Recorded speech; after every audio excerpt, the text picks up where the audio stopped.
Welcome back to the FixedOps Roundtable. I'm Ted Ings, and it is a great honor to welcome this panel of experts from retail to the RepairPal panel. We're going to talk today a little bit about empathy. I see some friends who have been on here many times before. I'm going to ask you all to introduce yourself. Martha, you're no stranger to the roundtable. For those who don't know, tell us who you are. Hello, everybody. But thank you so much one more time for the opportunity to be on this wonderful show and sharing everything that we know and everything that happens behind scenes at the dealerships. I'm Martha Alvarado. I've been in the industry for 23 years. BDC directors at Wonders Toyota in California. And Martha, we're very grateful to you. You were at our very first FixedOps Roundtable on the West Coast in 2019. So thank you for all you do. You came out to the ones in Vegas as well. So very honored to have you. Daryl Terrell, give us an intro. Hello, everybody. Thank you for having me on. My name is Daryl Terrell, Parts and Service Director here at Matt Bowers Chevy Metairie. This is my third panel on with you, Ted, man. It's an honor, man. It's a pleasure having me back, man. Looking forward to having some fun today and just sharing our insights on empathetic and being, empathetic to our customers. Yeah, great topic. I love it. Tammy, if you would introduce yourself. Hello, my name is Tammy Ventura. I'm excited to be here today, and what a great topic, talking about empathy and the driving with our customers. I am the BDC Service Director over 26 locations with the Hudson Automotive Group, and I look forward to sharing information today. Grateful to have you, Tammy. Thank you so much. You. Nick, if you would, welcome. Yeah, Nick Huff. I'm with Jameswood Motors in Decatur, Texas. I'm the Director of Fixed Operations here. I've been in the industry most of my life. Empathy is a very big part of it. I mean, if you don't have empathy, you're not going to go very far in this business for sure, because you're always dealing with customers' problems, and you have to have empathy to be able to do that. And I look forward to listening to what everybody has to say and sharing some of my insight. Nick, grateful to have you. Welcome to the roundtable. And Christine. Hello, everybody. My name is Christine Tornello. I oversee fixed operations for the Cavalli Auto Group. We're in the Central Florida area, Tampa, Lakeland, St. Petersburg. This is my first time being on the roundtable, so I appreciate the opportunity. Also meeting new people as well. Anxious to hear some other stories as well. I've been off the service drive for a while, so I'd like to maybe break the rust off of my skills and maybe pick up a few from everybody else. So thank you for having me. Oh, well, honored to have you, Christine, and honored to have Cavalli back. Your group has been a big part of our events the last 4.5 years. So thank you all for being here. So talking today a little bit about empathy. Daryl, let me come to you first. First of all, Daryl, how would you define empathy within the context of the service drive? And why is that so important in what we do? Empathy is defined, it's you allowing yourself to fully take yourself out of your situation and view the problems or the circumstances from another person's point of view. And it's really trying to find a resolution to help that person out and solve it. And that's how I define empathy in my drive. And I try and teach my advisors, when customers come in frustrated, they come in upset, it's never they're upset with you. You got to take yourself out of, take yourself out of the heat, take yourself out of the emotions, and really put yourself in their shoes and see where they're coming from. And that's how I define empathy on the service drive. I love it. Martha, you and I have been talking about empathy for a long time. How would you define empathy, within that context of the service drive? And the service drive, empathy for me, it's gonna help you build a connection, and the reason is because it's going to help you perceive other people's pains and challenges and how they're feeling on that situation. Okay. While, sympathy is more like a pity feeling, it's something that, you don't really understand. Empathy, it's taking you there to understand the pains that they're going through and kind of like getting into their shoes, like Daryl was mentioning. Yeah. Super. Tammy, you got a lot of stores there at Hudson Automotive Group. What would you say defining empathy? Oh, wow. It's a broad range. And, I really like to start with the culture that we create with our team and help to ensure that everyone understands and remembers where the customer is coming from, that we all handle things in the same way and take ourselves, like Daryl said, out of the situation and remember the emotions that the customer is feeling, the fear, the frustration, the anxiousness, what put them there, listening and making sure we're communicating effectively with the customer and truly taking the time to understand. That's so strong. Daryl, let me do a quick follow-up with you. That word culture, we've heard a lot about that these last couple of years on the roundtable, and it's such an important part of what we do at the dealership, isn't it? Yes, culture is everything. You got to remember that your employees. I mean, you're an example for your employees, and then your employees they branch off to your customers. So you got to make sure you set the right tone. You got to make sure you're building the right culture around the right things. It's all about integrity. You got to have you build a culture with integrity, transparency, and then everything else goes with that. It goes hand in hand with that, and it's all about helping people. At the end of the day, we're in a business to help people. Without helping people, we won't be in business. So we know building a culture, you got to keep in mind that it's all about helping people. Your staff got to understand it's all about helping people. At the end of the day, man, if it's fixing a car, trying to speed up a process with getting a part sooner, seeing if you could get any kind of assistance with goodwill assistance for a customer. It's all about helping the customer at the end of the day, and just being empathetic to what they have going on in their lives. And if you could help customers, it branches off to, that one customer tells another customer, and it creates a win-win situation for your business. Christine, I got to come to you on this one. Culture, it's right in Cavalli's wheelhouse. I mean, your organization has built a great culture there. If you'd like to speak to that. For sure. I mean, I think everybody's kind of checked all the boxes with the empathy and sympathy as well. With culture, that's what you breed, and it's what you live, it's what you breathe, and it's what it's what the clients, your customers, your vendors, your business partners, that's what they see when they come in. That's what they deal with. It's transparency, it's honesty, it's respect. If you can't have a good culture, you're just not going to fit in with our group. There's all different ranges of culture, but kind of spinning off on the empathy thing, I think empathy also shows that you can relate to a client and show that you've been in their shoes, or you can relate to what they're dealing with right now, and it builds relationships. I remember when I was a service advisor, I would do that, and I was like, it was a game changer for me, and to build those long-lasting relationships. And it's the sky's the limit with that. But culture is it's the number one thing you have to focus on. Yeah. Amazing. Love it. And Nick, we didn't hear this word culture even a few years ago, but talk to us a little bit about empathy, the importance of having that on the drive.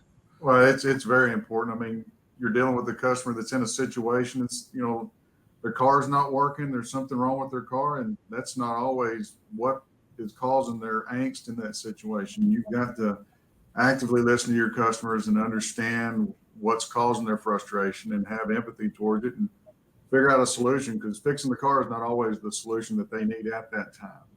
Because that car is coming out of that's taking a big part of their life away. That's the way they get where they need to go and do what they need to do with their kids and those things. And you just have to listen to what they're saying and understand it and figure out a solution, because fixing the car is not always, that's the end solution, but that's not always the solution for their frustration when they're right there in front of them.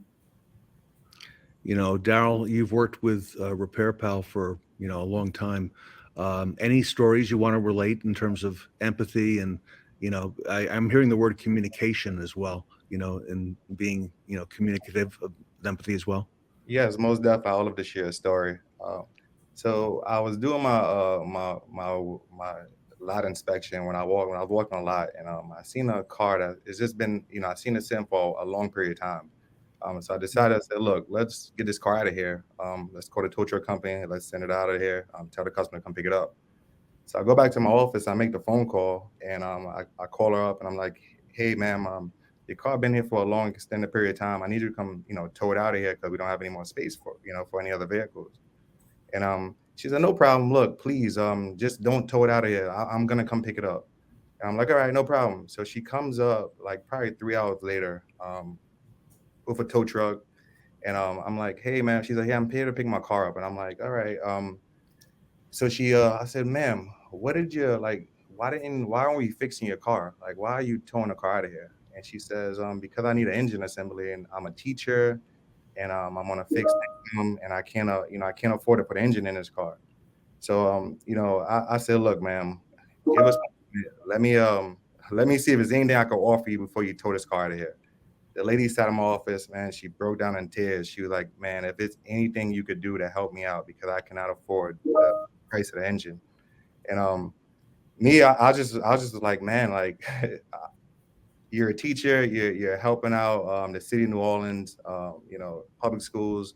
So I wanted to do anything in my power to help this lady out. So I reached out to General Motors and asked for any kind of assistance they could do. And I came back with they covered 80% of her repairs. So when I made that phone call to her and said, hey, look, GM's going to cover 80% of your vehicle repairs and you're responsible for 20%. And she like, I don't like, it's no way possible. I would tell you no, go ahead, do it. And when would it be done? And so that's just a story. Like I really felt, when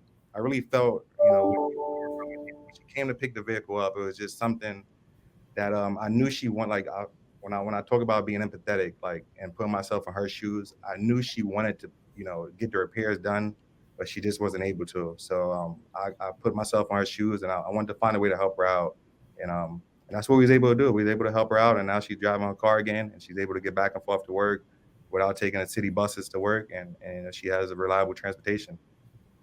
And Daryl, that empathy goes both ways with employees as well, because you've come up as a tech, a master tech, and you've got great empathy. You've shown us over many roundtables, with your team and the techs there as well. Correct. If you're showing empathy to your staff, it comes back tenfold for you. You got to just understand where your employees are coming from. Me being a technician, I understand where technicians are going. I understand where they come from. So like if as a technician, if something happens or the heat in the shop, like right now, the temperatures are outrageous. So I understand that, it's hot. So, you got to take breaks and to get them Gatorade and to get them, the towels to keep them cool and whatever you could do to just help out, man, it goes a long way. So it's just constantly trying to find ways and just being in these situations, to help them out as much as possible. They love you for it, they respect you for it, and then ultimately you retain your employees by doing that. Everyone, let me open this up to the group. Let's talk a little bit about training and development. Our friend Ed Roberts at Bozard Ford Lincoln says that nobody likes to be trained, but people like to be developed. All right. And I thought that was a very good phrase. Let me open this up to everyone here. How can dealerships effectively hire? I know you all have onboarding processes, but how do they hire and train their staff to demonstrate empathy towards customers? In fact, Martha, you and I have talked about this as well, okay, the importance of training.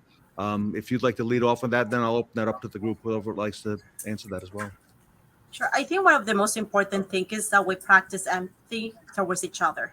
Okay. One of the very first things that I like to do when I'm interviewing a new rep or when I'm training a new sales person is to let them know that empathy is something that is expected to be practiced among each other. That we need to understand that not everybody's going to be on their best every single day, but it doesn't mean that the other person have a personal agenda towards someone specifically. It's just maybe that specific day there is something else that is very heavy, bringing them down, and that we need to be understanding. That's what I was showing you, the octopus that we have, right? Because everybody has the right sometimes not to be on their best. Okay, sometimes we just need to also make sure that we are open. So creating an atmosphere where it's a safe space where you can feel 100% comfortable to be open to your coworkers and say, listen, today it's a day that I'm struggling. You don't have to disclose on what, but just make sometimes awareness, because sometimes we may say or act in a different way that the other ones are going to perceive different. So empathy is a daily thing. It's a daily teaching. And when you do that, then little by little, they also learn how to practice it with the customers. Because when my reps are on the phone with the customer and we constantly telling the customer, no, we can't, and no, I'm not, then The customer, the only thing that they hear is something negative. Then I'll call out, okay, what about that's you? What about is you the one that is calling the dealership requesting that service or asking that question because you need to take your kids to school, because you need to, when you need your car to go to work, and maybe because you're short this month on your income and this is an extra expense that you're not, you weren't counting on making it. So it's important. We have to lead by the example. We have to definitely lead by the example in order for them to spread that empathy with the customers. Wonderful. Anybody else like to weigh in on training and development with your staffs and hiring and making sure that your staff demonstrates empathy?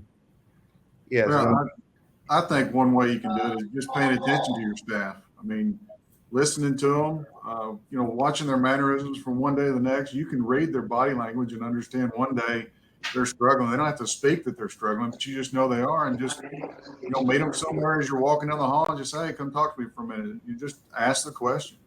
Ask the question, you doing okay today? And just see what you can do to help them. I mean, that's a lot of times is just they know that you're paying attention and that you want to help too. And that's what I feel helps that situation a lot. I agree. I think it's, the daily awareness throughout the day, hourly. I pay a lot of attention to where are my employees hourly in their productivity, because it's a production business, obviously.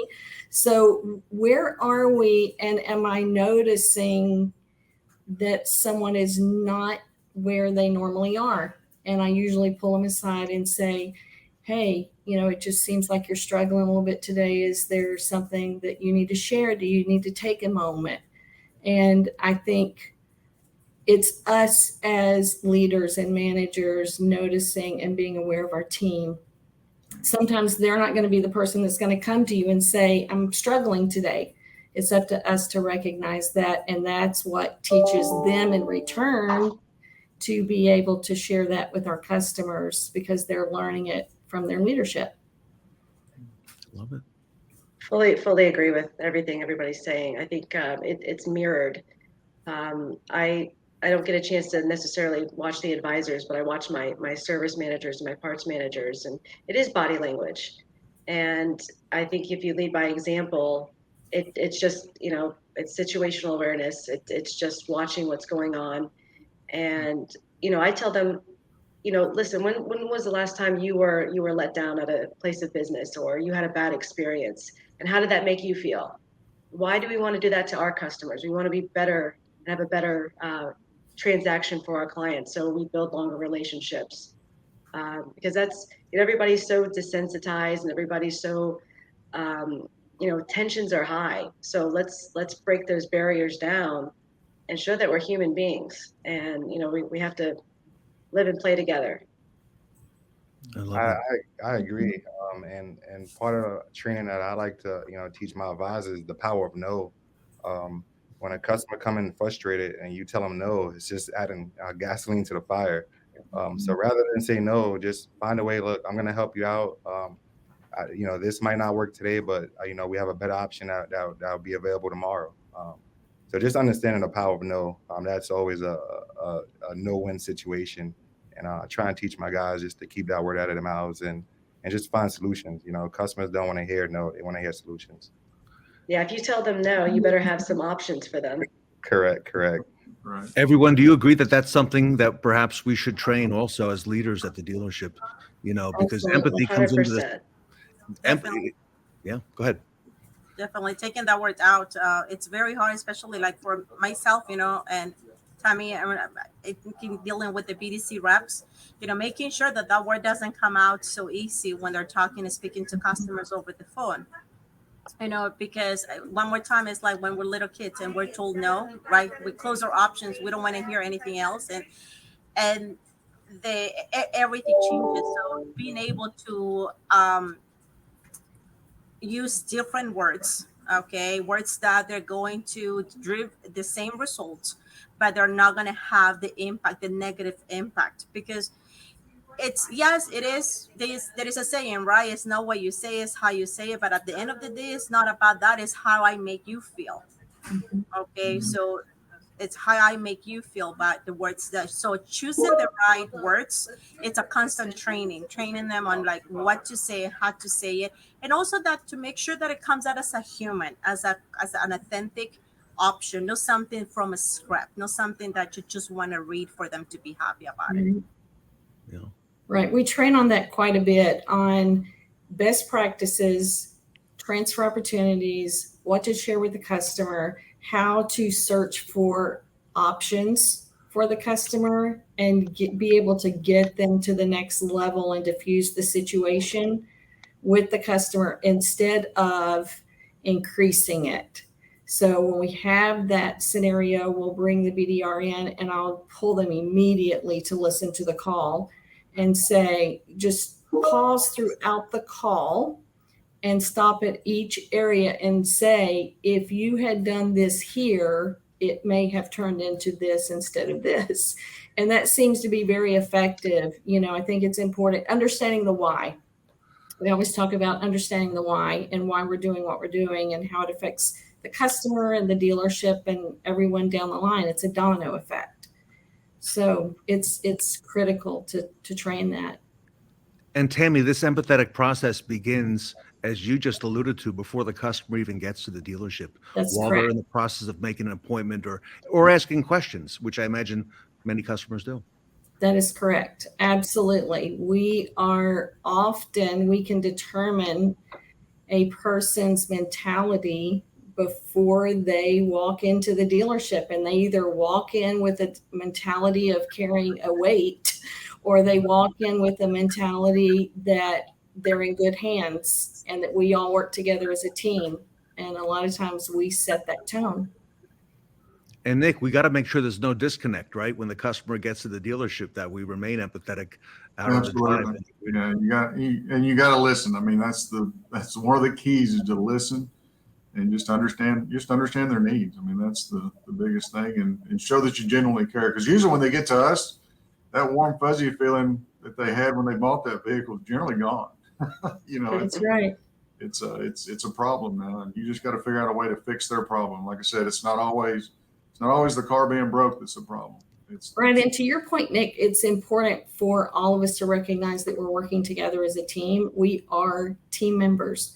So when we have a situation with a customer like that, we are effectively and clearly communicating that to the management, to the advisors in the lane, and making sure the handoff with that customer is very successful. And they don't walk in wondering, does somebody really know my journey, or am I going to have to walk in and start all over, which creates a different level of frustration. So, to have that connection, that communication piece is critical. Yeah, it is very critical. Very important. Let me put a little bit of a different spin on this. What about employee engagement and morale? It's one thing to acquire a customer, but to attract and to retain an employee, a whole nother thing.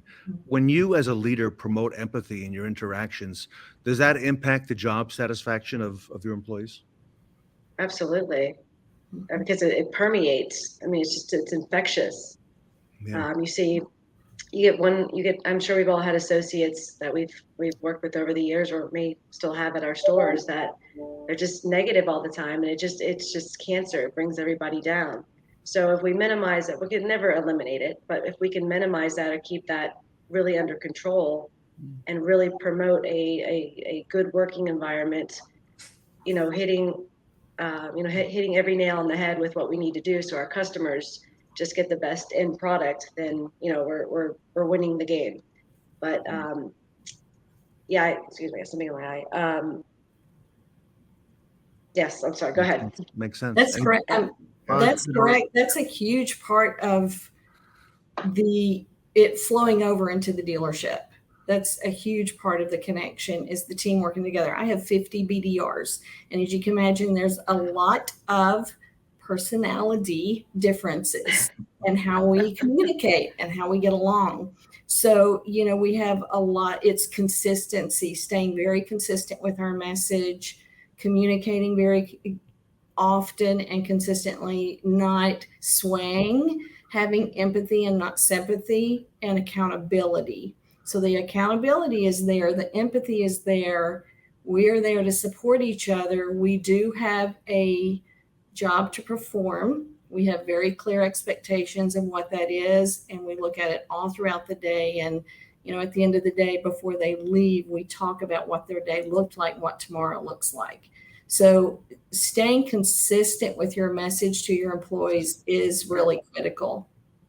Tammy, can I come back to that?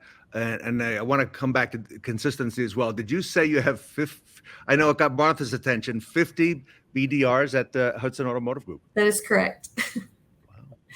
God bless you. That's a lot. That's a lot. Martha, I'm thinking back years ago to the days when we tried to convince the dealer that they needed a business development Right. center. Right. No. They're growing right now. I think dealers are finally realizing how important, they are for the business. Yes. We're fortunate to have a company that is a firm believer in business development. And I'm a firm believer in not just a call center. I was on the sales side for several years. So it's not the meter greeter, it is business development. Our inbound agents have set outbound that they perform daily, and we handle in and out about 7,000 calls a day. So it is, it's a tight ship. It is. It has to be. May I ask a question on this? Because this is my first one. I don't really know how this fits. Yes. How do you recruit? That's one of the hardest positions we have to fill with our group in the Tampa market. How do you recruit for that? Because that's a lot of moving parts. Very carefully. The cop-out answer. Very carefully. I was in recruiting for automotive before I was recruited by automotive. So I learned, a lot through doing that from management to service to sales. I recruited for different positions. And I find that you have to pull people from different pools. I have staffing agents that I use. I have recommendations. I have a recruiter that has recruiting for me. And I've learned just to look at this different ways, because you're right. In looking at the DNA of the person that you're hiring, what can you train for and what can you not coach on? What does the person have to have that would give them the ball of wax that they need to do this job? Because as we know, it's not an easy job. It's not an easy job. You're on the phone 8, 10, 12 hours a day, whatever that is. So it's motivation, it's consistency, it's empathy, it's holding people accountable. And are people looking at it as a career path and not just being a BDR? Mm-hmm. This is a very important role to our dealerships. You are a business development representative. You have to have a lot of sense up there, and be able to multitask and do a lot of things and recognize they all take calls for all 26 dealerships. And outbound. So what does that look like, and how does a person handle that? And what are the best practices? Training is crucial and important to build commitment, where they have a commitment to the dealership. And I have 2 BDRs that became advisors. One just recently transferred over to an advisor. So it's recognizing the growth and the potential. I had another person that went into accounting. What does your career path look like? And giving people, I give them little tasks. We have mentors, and I give them, I don't want to get too lengthy with it, but I give them a little task to see how they handle it. And if they ask for a raise immediately, they're not my next leader. If they take the task and they take it and they own it and they wrap their arms around it, it makes them feel wanted, important, that they're an important part of how this operation is managed at the end of the day. And then I know I have my next leader. So I have levels of managers and team leads and mentors. A mentor has to do their job and accomplish all of their roles, as well as mentor another person that needs to get up on their activities and make sure they're hitting their expectations. And, it is, I do not pay them for appointments.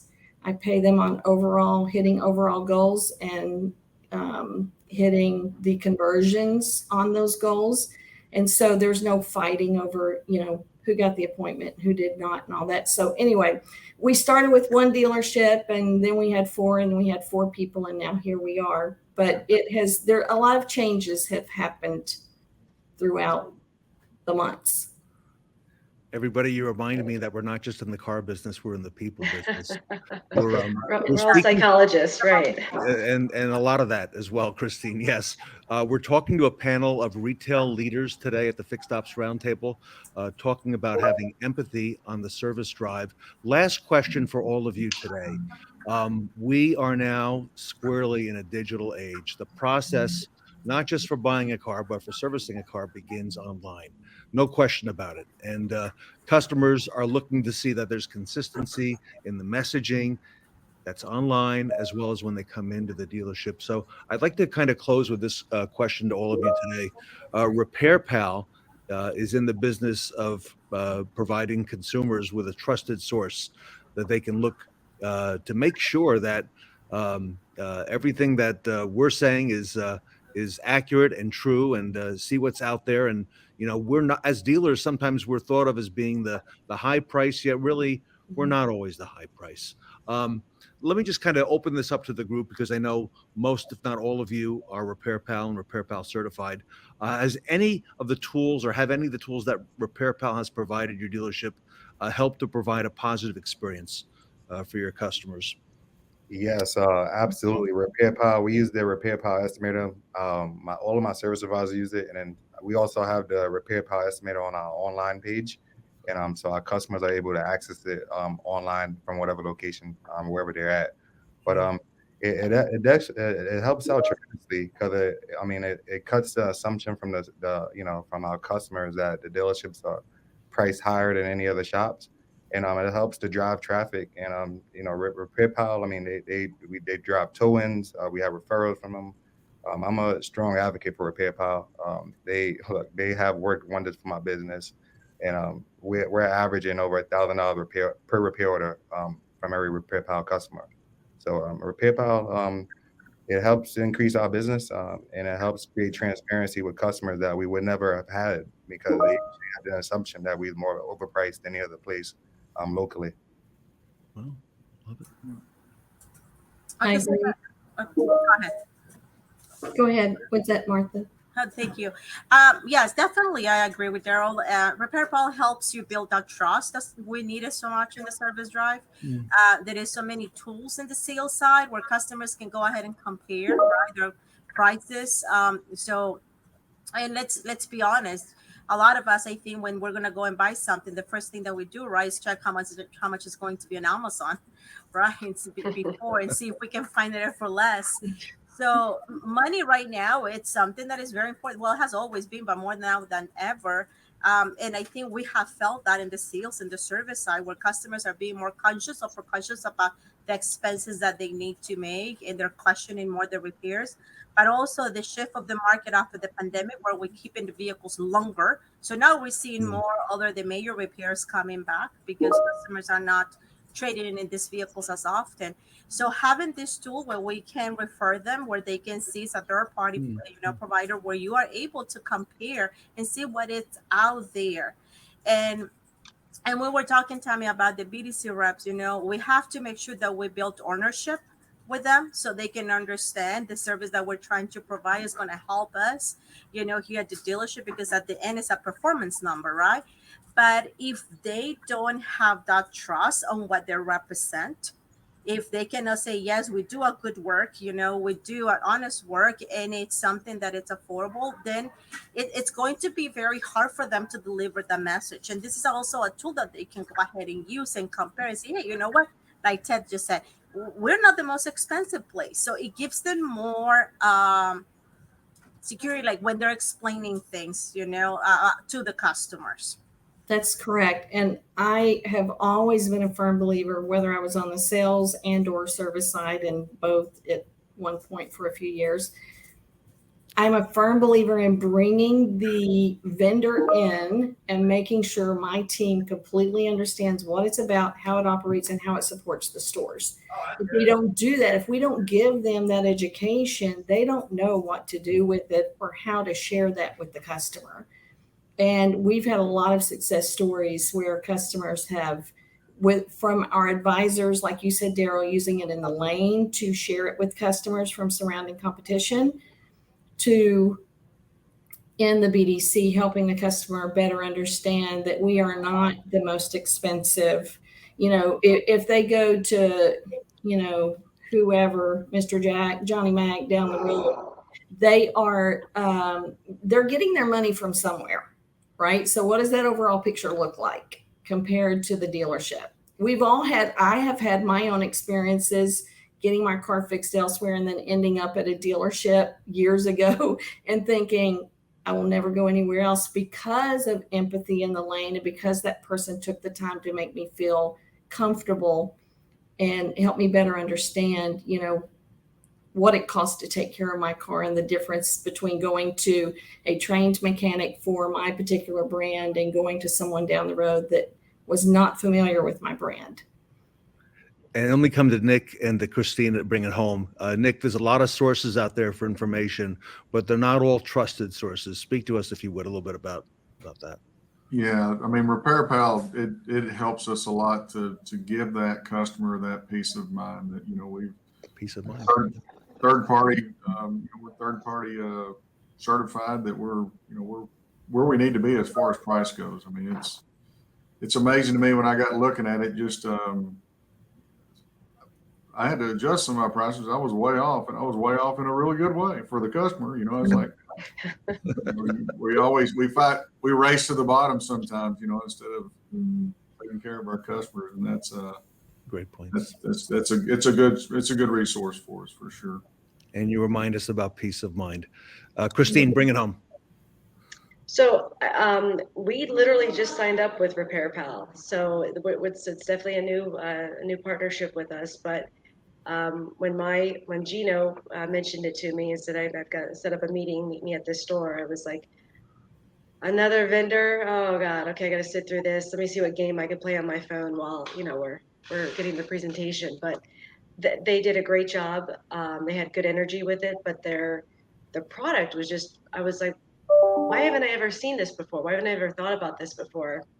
So what I really wanted to use it for was our BDC.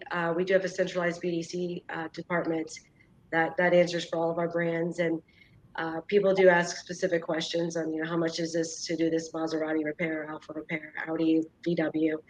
And rather than just the end of the game, or the end of the equation, we want to be able to provide the customer with that estimate on something. But in the meantime, it does take a while because we have to get parts, we have to get the labor from the advisors. So the BDC does share that information and says, listen, here's our process. It does take a little time, but we do it VIN specific, so we can get as close to reality as possible. But while you're waiting, please, we're going to refer them to this site, and that way they get an understanding of, hey, if it's just a water pump. In addition, this is typically what you're going to see. It's an unbiased third-party company saying, yes, you're most likely going to have to replace this, this, and this with a water pump, theoretically, because you're leaking fluid on this and this. And so it preps the client that we're not trying to sell them additional items that may not be needed. And I really think it breaks that barrier down. I'm anxious to see if we are missing the mark on some things, and we're undercharging some things, and we can actually get our margins a little bit stronger, because we are missing the mark on stuff. So I'm going to let it run for a few months and get back to you guys on that. Good point. Here we are in the middle of September, everybody. Good time to reassess what we're doing out on the service drive. Great panel, great conversation. I want to thank Tammy, Daryl, Nick, Martha, and Christine for joining us today. Our conversation has been about empathy. Everybody, if you'd like more information, a lot of fixed ops roundtables, dealers, a lot use RepairPal. You can visit them at repairpal.com/dealers.